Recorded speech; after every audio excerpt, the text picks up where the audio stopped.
I might have to edit this one.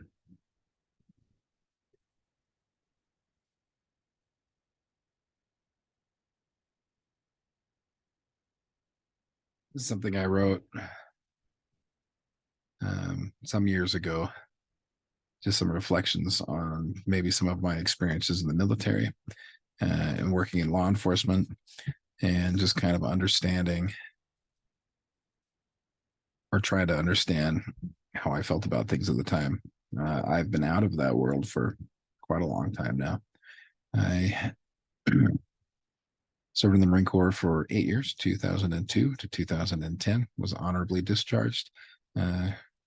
Went to Iraq in 2007, was there for 11 months, basically 2 back-to-back deployments. My daughter was born while I was in Iraq. I went to Morocco, and this story I wrote here, or this reflection, starts there. Anyway, I'm kind of just learning to get used to this microphone and recording my computer. So I'm just looking for things to practice reading. So I went to my blog, which is hollowwordsofthemad.wordpress.com. I have some short stories on here, a couple of screenplays, some poems that I wrote when I was in high school. Oh boy, I'm going to share those too. They're terrible, I'm sure. But I wanted to read this and just see how it goes. Violence and Killing, the Combat Mindset of Our Modern Society, Part 1. 2009, May 13th. My son's 3rd birthday as I lay in a one-man pup tent in the Moroccan Sahara Desert, a world away from home. I make no claims to being right or wrong in my own assessments contained herein. These are merely my own opinions and musings based off of what I have learned and experienced these last 25 years. I'm 38 now, by the way. They're definitely open for your own interpretation, and discussion is welcome. Part 1. Kill, kill, kill. The oft-repeated mantra of a fresh Marine Corps recruit, designed to loosen the preconceived notions of moral right and wrong in one who will become a fighting man. What does it really mean? How do I, as a human being that tries to always take the moral high ground when I'm dealing with my fellow man, feel about it? The path I have chosen in life has put me in the position where I will most likely have to kill someone in the course of my duty, probably several in as short a time as the next few months. This was prior to going to Iraq. Both careers I am pursuing as a SWAT operator or law enforcement officer and as a Marine Corps infantryman have taught and will continue to teach in their blunt and brutally efficient way to ultimately kill people. End the situation through superior violence of action, achieve our nation's goals by destroying the enemy, put down the violent criminal so he can no longer pose a threat. Am I ready for this? Will I be able to pull that trigger when called upon to act and with no time to think? To take my enemy's life and take on any burden of stress and doubt that may come after such a traumatic and life-altering event? I'm not a complete stranger to this concept. I have experienced the feeling of sending rounds downrange at a perceived enemy. So I know the mental disconnect from reality. I know how surreal it can be. Looks like I wrote some of this after my Iraq experience. Oh no, this in Morocco. I was already after Iraq, yeah. And I was gearing up for a deployment to go to Afghanistan.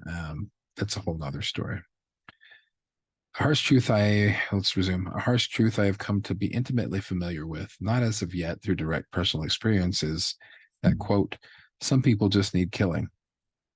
And that was the SWAT team commander for the SWAT team that I was on from 2009.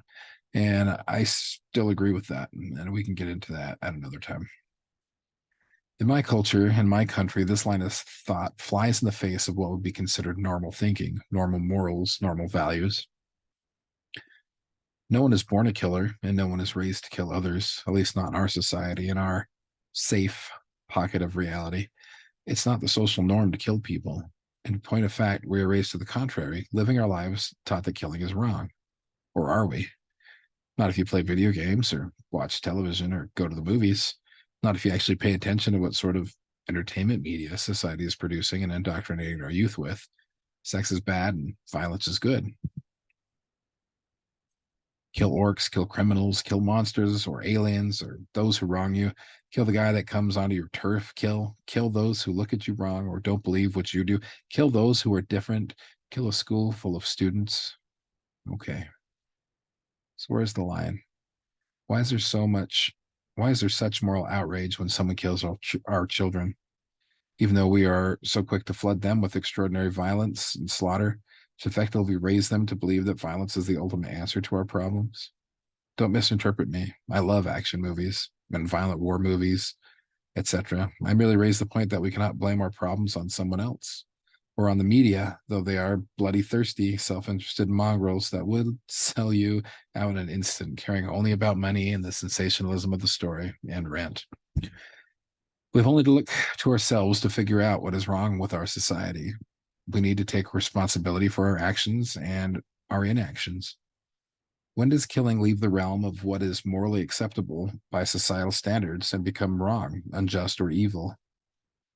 The state or governing body of a people reserves the right to enforce capital punishment, that is, to kill, if deemed necessary, anyone who's transgressed in such a manner that the punishment would be appropriate in accordance with the current laws and articles governing said establishment. The average citizen, barring imminent danger requiring legitimate self-defense, does not share that same right per se.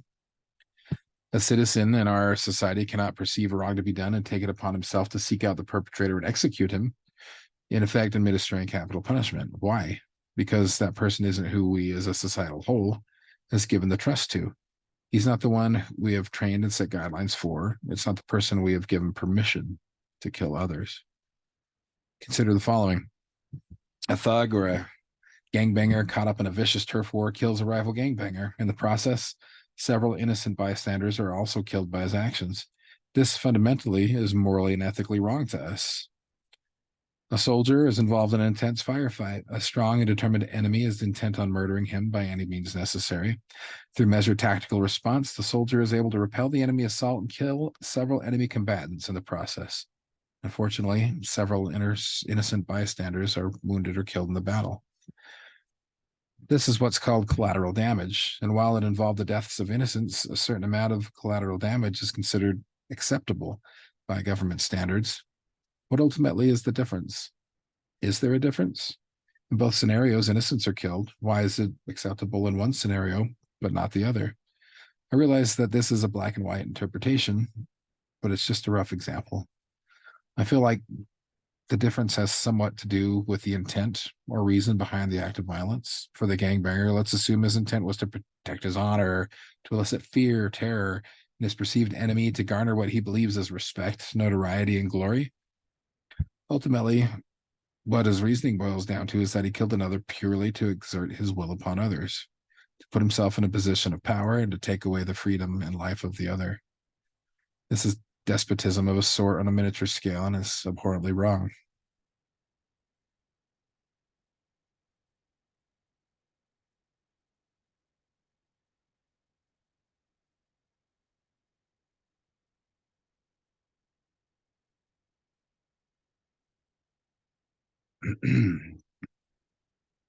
Well, you probably just watched me do all that pausing. I'll see if we can edit it. All right, part two. For the soldier enlisted in his nation's defense and trained to kill by that same governing body that on the home front tells the rest of us that killing is wrong and yet will still kill anyone that transgresses our laws in a sufficiently devious or terrible way. The soldier is trained to kill, not just to kill, but to be completely proficient and to be able to do so without hesitation. Why? Because the myriad herds of people, the majority of our populace, live their daily lives like sheep, or that's become a cliche post Obama, everybody's sheep and stuff. But these are all things, these kind of terms are all things that come from law enforcement and law enforcement and the military. It's a mindset thing where you have to think of yourself as the sheepdog and everybody else, they are sheep, but it's not because they're dumb or anything like that. It's like in Men in Black, you know. Agent K says to Jay that in response to Jay saying that people should know about aliens because they're smart, K says a person is smart. People are dumb and are dumb and flighty. Yes and no. I mean, hysteria, mass panic attacks, etc. But generally speaking, the general populace of society lives their lives lives their lives oblivious to the threats and the dangers that are out there. Um, and that's how it should be. We want people to be able to live in peace and security. That's part of what being living in peace is, right? Is being innocent, and we want our children to be innocent. But there's a quote somewhere, and I forget who it's from, but it says that you can't be peaceful unless you have the capacity to do great violence. And because being peaceful is a choice. Um, being peaceful is not the absence of violence or not the absence of conflict. It is the choice you make to choose peace over war, but you still have to be capable of it. And while we're over here getting fat and happy, and trust me, in the 10, 15, 20 years I've been out of the Marine Corps, how long have I been out? 12 years? Yeah. Uh, 20 years since I joined, 12 years that I've been out, I guess, something like that. Um, I've certainly got fat. And maybe I'm happy. My eyes look happy. I'm tired. Anyway, let's pick it back up. Most people never experience the truth of the rest of the world, the pain, suffering, and death, ignorant that true evil exists on a dauntingly massive scale. Let's go back a little bit. Why? Because myriad herds of people, the majority of the populace, live their daily lives like sheep. I kind of elaborated on these next sentences, but I didn't read them verbatim, so we will. Completely oblivious to the dangers of the real world. That is not to say that most people are stupid, not at all, but they are ignorant. The majority of our society have lived in their own safe bubble of perceived reality, and that's true, absolutely. But like I mentioned, we kind of want it to be that way, right? We want people to be at peace. Most people never experience the truth of the rest of the world, the pain, suffering, and death, ignorant that true evil exists on a dauntingly massive scale. And I've seen it. I've seen it with my own eyes. I've seen true horror. I've seen dead people and dead bodies and dead children, and just the horror. I've seen people executed. I've watched people brutally murdered, run over by tanks, their heads chopped off. I've seen so many horrible things. That doesn't dim the fact that there are so many wonderful things in the world. It just makes the wonderful things even more wonderful by comparison. But most people have never experienced those horrible things, and I hope that they never have to. Is it okay to live in ignorance? Isn't that the point of the American dream? Do we not want our children to grow up in an environment where they feel safe and can be happy without having to worry about such things? Of course. And this is why we have policemen, firefighters, soldiers, and Marines. This is why our nation wages war and fights crime.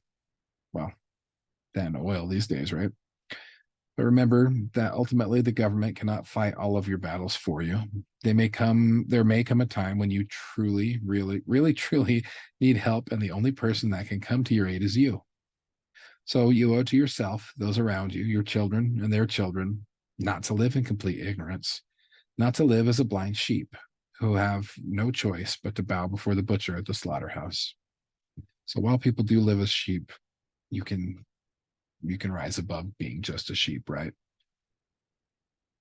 This is a harsh reality of the world.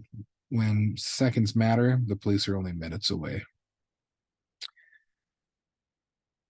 There are people in the world that don't share our same convictions about the virtue of life, that do not value what we value, who would, without a moment's hesitation, kill you and anyone you love for no reason at all.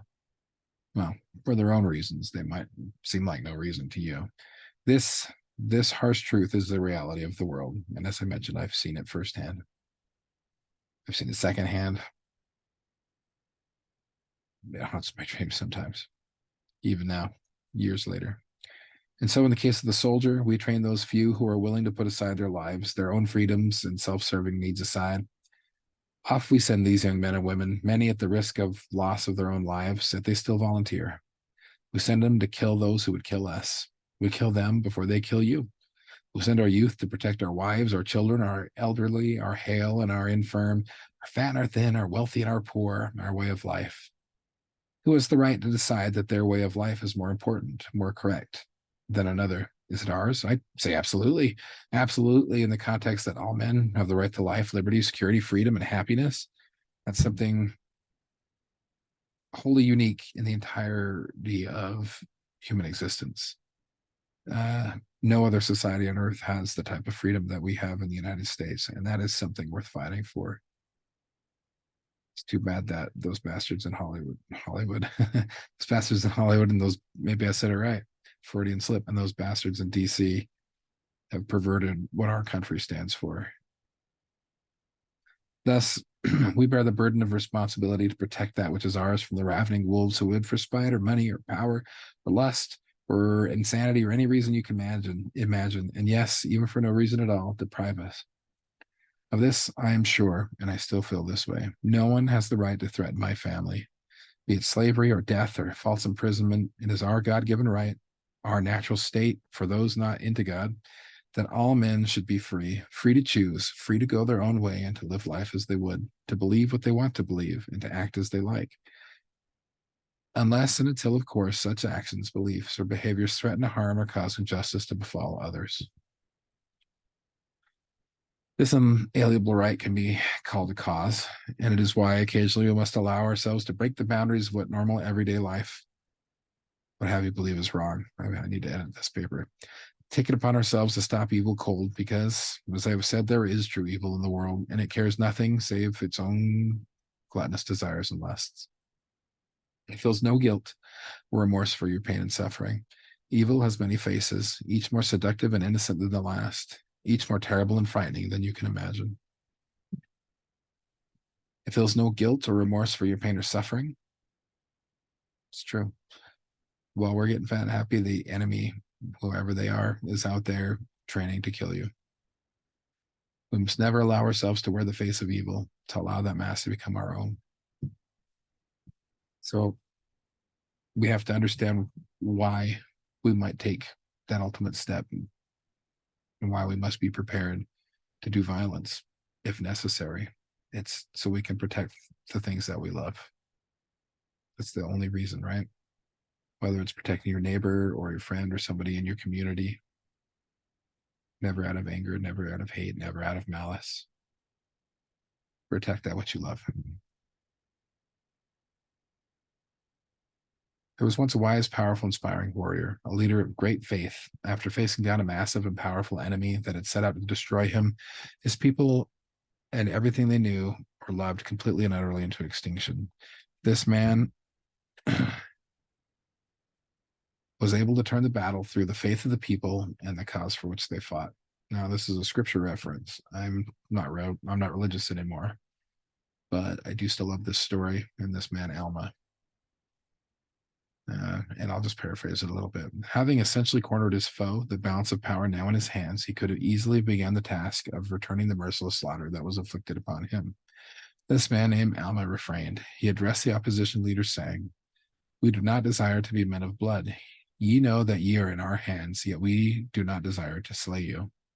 Behold, we have not come out to battle against you that we might shed your blood for power. Neither do we desire to bring any one to the yoke of bondage.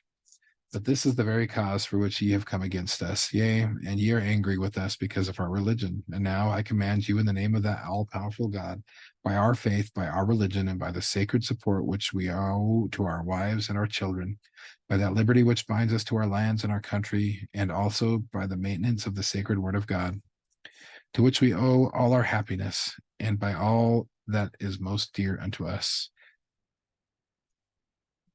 I command you by all the desires which ye have for life, that ye deliver up your weapons of war unto us, and we will seek not your blood, but we will spare your lives, if ye go your way and come not again to war against us." Alma 44. Look it up if it interests you. It's quite the story. The moral of the previous statement, whether you believe in the religious aspects of the story or not, remain universal. The enemy had come to wreak havoc and shed blood. The defenders had no desire to do so themselves, but stepped up to protect themselves and to deliver justice to they who would do the works of evil. Crime must be answered. Inaction is the same as action when it comes to letting people you love be hurt. If you're in a position where you can do something to protect them, then you should do something to protect them. That's what it means to be a man. That's what it means to be an adult, a grown-up, a parent, a person of responsibility, is taking that responsibility and putting yourself at risk if you need to protect those that can't protect themselves. And it doesn't always have to be with regard to violence. It could be charity. It could be giving of yourself, of your time, giving money to the bum on the street. Sometimes even I kind of hesitate to do it, but I try to do it whenever I can. Uh, get them water, get them food, get them whatever, because you never know if they really need it or not. But if you're in a position where you can help somebody, why wouldn't you want to? Why wouldn't you? Have you never been in a position where you needed help and somebody came and helped you? What a blessing it was, right? Now, I don't think that you should be forced to help others. There's nothing charitable or spiritual or righteous or good about being forced to give to other people. It has to come from a spirit of charity. It has to come from you wanting to do it. It has to come from the heart. And whether it's because you think you're going to get blessings in the afterlife or whatever, it's okay to get that good feeling from helping other people. And that's something I try to teach my children too, is that whenever we're in a position that we can help other people, then we should and we will. Not because we're forced to by outside forces, but because it's the right thing to do and we choose to do it. It's all about choice, right? Anyway, that's as far as I went. As you can see, I posted this in 2015. I wrote it in 2009. Part three will follow. Yeah, I'm sure it will. It's kind of stuff I haven't thought about in a long time, and I haven't shared it anywhere, so or written it. But maybe it deserves a follow up at this point. Thanks for listening. Have a great night. Be excellent to each other.